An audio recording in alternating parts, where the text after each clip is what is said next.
Alright, what's up guys? We're back here with another video, and before we do get into the video, make sure you guys hit that like button, hit that sub button. We're on the grind for 100k. That being said, let's get right into the video. Alright, what's up guys? We're back here with another video, and today we are making a build on NBA 2K21. And you guys all know from my stream, my favorite build in NBA 2K20 was the interior finisher. So that is what I plan on making on this game as well. And I actually think my build is better on this game than the other game. So let's get right into it. So first off, you want to go power forward, right-handed or left-handed, doesn't really matter. Jersey number doesn't matter, but let's get right into the build. So they actually did add a couple pie charts. We are mainly going for finishing on this build, but you do get a lot of actually playmaking and defensive badges on this build as well. So this build is actually goated. I'm telling you guys, it's better than the old one. Okay, so I think this is a new chart they added, and then they also added this chart, I believe, right here. I think they added 3 total, but I don't remember what all the other ones were. But we're obviously going to go all finishing, so you just want to go with the very first one. Then on this one, I personally want more speed and vertical than I do everything else. Some of you guys might want to go more strength, but me personally, I do want to go more speed and vertical. So I go with the 4th pie chart. So yeah, I believe it's a 1, 2, 3, 4. Yeah, we go down to the 4th. You get an 84 vertical, 67 acceleration, 69 speed, and 64 strength. All right, now let's get into the actual attributes. So I'm going to put everything on here, and then I'm actually going to put a picture of my build from 2K20, and I'm going to show you guys that it's actually, this build on 2K21 is actually better than it is on 2K21. So first off, you want to max out close shot. You get a 95 close shot. Max out driving layup to 86, driving dunk to 80 or 92, and then a standing dunk, you want to max that out as well. This is going to give you the max finishing badges of 30, so then you don't really have to mess with post hook. I don't personally use post hook at all. Like when I played my interior finisher on 2K20, I was more about alley-oops and doing hop steps and such and just going to the rim. So I don't really do very many post hooks, so I'm not going to upgrade that at all. I'm also not going to touch any shooting because, again, this build doesn't really do any shooting. So now playmaking, I'm going to max out ball handling. I'm also going to max out post moves. This is going to give you a total of 14 playmaking badges, and you also can drop it down. I dropped it down to 81 just because I have one extra attribute. And now in defense, if you want to max out absolutely everything except perimeter defense, so max out everything. This should give you, I believe, 13 defensive badges. Let me go ahead and max out everything. So you got a 72 interior defense, you have a 60 lateral quickness, you have a 63 steal, 73 block, offensive rebound is 74, and 74 defensive rebound. Then the leftover points I would just put into your perimeter defense. This gives you a total of 30 finishing, 1 shooting, 14 playmaking, and 14 playmaking and 13 defensive. All right, guys. So now I'm gonna put up a picture of my build on NBA 2K20 of my interior finisher that I usually use. So on 2K20, my close shot is a 95, so it's the exact same on 2K21. Then on 2K20, I have an 87 driving layup, so we do lose 1 on driving layup, which is not going to be affecting us very much. Then our driving dunk on 2K20 was a 91. On here we have a 92, so that layup that went down to 86, the 1 went to the driving dunk, so we're up to 92 driving dunk on 2K21. Then back on, we're going to have a 95 standing dunk on both. And then on post hook, I brought it up to a 70 on 2K20, but on here I don't think you need to touch it. Then the same thing on 2K20 and 2K21, I don't touch shooting at all. So then we go down to playmaking. On playmaking for 2K20, I didn't touch pass accuracy, same thing on here, and it just gives you an automatic 42 over here. So for ball handling on 2K20, I did a 64 ball handling. On here you have a 63, so you only lose 1 ball handling, so it's not a big deal. Then on 2K20, our post moves is a 90, and on here it is 81, but there's a difference. So I also forgot to talk about the badges. So in 2K20 we had 28 finishing. On 2K21 we have 30 finishing. So we have an extra 2 badges for about the same price. We actually use less points on here than we do on 2K20. Then for shooting we have 1 and 1, so it's the same there. And then for playmaking on 2K20 you have 12 badges, but on here you have 14. So you get a +2 badges here, and you get +2 on finishing well. So far we already have 4 more badges on this build. Then we go down to the defense. So on 2K20 I had a 74 interior defense. On here we have a 72. It's not that big of a deal, it's only 2 points. Then we go down to perimeter defense, and I only had a 49 perimeter defense over there, but over here we have a 51, so we get a couple more in perimeter defense here. Then on lateral quickness on 2K20 I have a 60, which is the same on 2K21. Then on my steal, I have a 65 over there and a 63 on 2K21. So it's not that big of a difference, only a couple points. I don't think it's going to be that big of a deal. We'll find out more when we actually get into the park, because right now it is just a demo. Then on the block on 2K20, we have a 75 block over there, and over here we have a 73. Again, a couple points is not going to be that big of a difference. And then for offensive rebound over there and offensive defense over there, we have 75 offensive rebound on 2K20, and then a 76 defensive rebound on 2K20 as well. And then over here, both of them are 74. So they are down a little bit by a 2 or 3. But again, I don't think it's going to be that big of a deal. So, and you get 13 defensive badges on this. So you get 1 extra defensive badge in here. So a total, you get a plus 5 more badges. 1 in defensive, 2 in playmaking, and 2 in finishing. So we're already starting off better.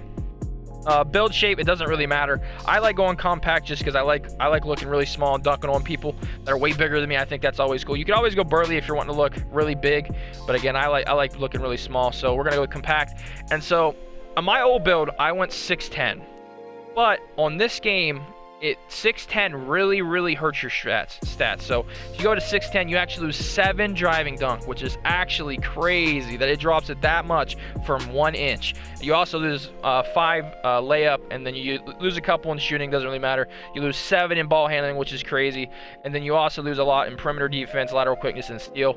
It's just not worth it. I think you should just stick at 6'9", keep your stuff right there. It's just, I think you lose so much for only gaining 1 inch, which is absolutely crazy. I do think 6'9" will be okay, though. You're going to be really fast. You're going to be able to dunk on people still, so I will lock in with 6'9". And then for my weight, I don't think you need to go max weight, just because I feel the strength is good, but I don't think you need that much strength on this build. So I personally think I'm going to go about 223, because you do get a +1 in driving dunk and also a +1 in driving layup, and then a couple ones in your perimeter defense and lateral quickness. Interior defense goes down a little bit, but I don't think it'll be that bad. And if it does get bad, you can put some more badges on to make it better. Okay, so we're gonna go with that weight. And then for wingspan, I always go max on this build, just because again, we are a dunker. We are also good at defense too. So it definitely benefits your finishing and your defensive really well. It affects our shooting badly, but again, we don't really shoot on this guy. It's more slamming. So we're going to lock in with max of 91. And then obviously on this build, you want to go the slashing takeover. I hope it is as strong as it was in 2K20, because I think slashing takeover was the best badge in 2K20 in my opinion. So we are going to be locking in with the slasher. So let's lock into that. And let's see what we get. We have the interior finisher, and we're same as Blake Griffin and Zion Williamson, and then Sean Kemp. Again, my favorite build in last game, so hopefully I can't wait to use this guy in the park and be slamming on people just as much as I did in 2K20. So now let's get into the badges. So shocker, the badges are the exact same as the in 2K20. We're just gonna max this out all to 99. So let's go ahead and get that going. Lock that in. So again, shooting badge, you only get 1. We'll just get the easy stuff out of the way. We only get 1 shooting badge, so I'm just gonna go ahead and I'll probably put it in. What should I even put it in, to be honest? One badge. Maybe Deadeye.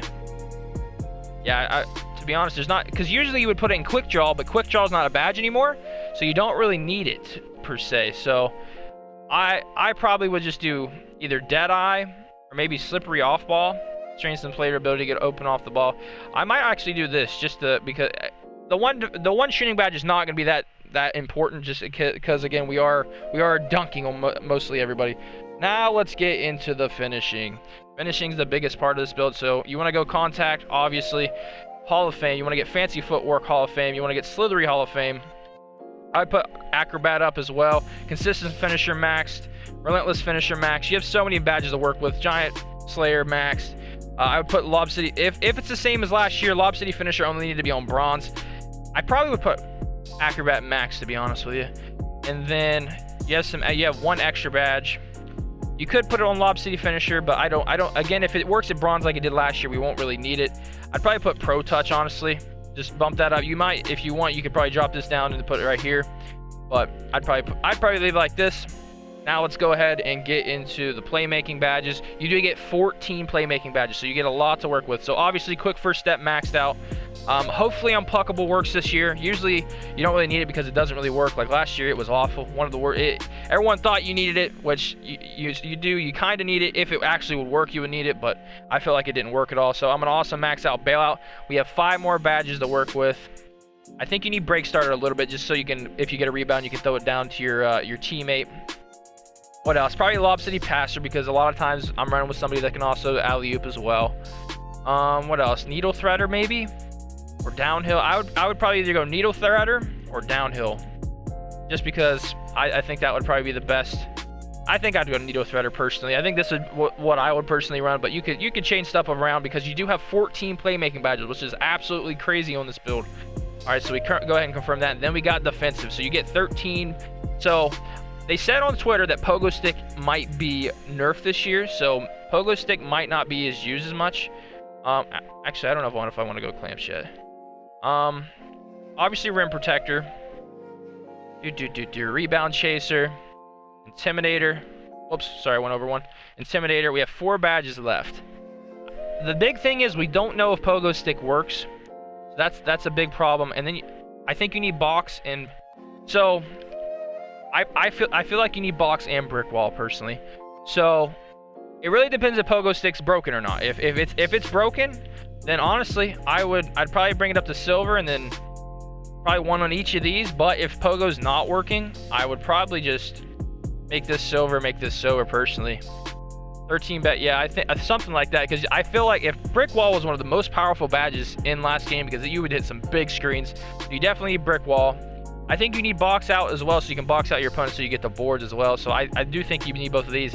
But again, last year Pogo was one of the most broken badges in the game, so if it is as broken as it is in 2K20, then I would go Pogo. But as of right now, this is what I would lock in. Boom! I think I lost the ball halfway through that right there, to be honest, and my guy grabbed it back. Already got a couple boards. Or actually, that's the first one. I want to see if Hop says, oh yeah, oh yeah, oh yeah, Hop Step's still going hard. I don't know if they're as explosive as they were, but they look still pretty nice.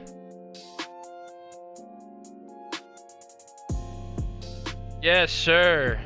Oh yeah, the Hop Steps are still, they're not as broken as they were. It doesn't feel as explosive, but the Hop Steps definitely are still a thing. They definitely still work pretty well. Yes, sir. That's got to be Acrobat popping off right there. Yeah, I told you. Let's go, baby. Boom! Oh, the dunks look nasty. I was trying to get him to do an alley-oop, but that's close enough. Boom! Let's go, baby. We still dunking like an animal. But that being said, guys, I hope you guys did enjoy the video. I think this build is going to be absolutely insane. So that being said, if you guys haven't already, hit that like button, hit that sub button. We're on the grind for 100K. That being said, we'll see you guys in the next video.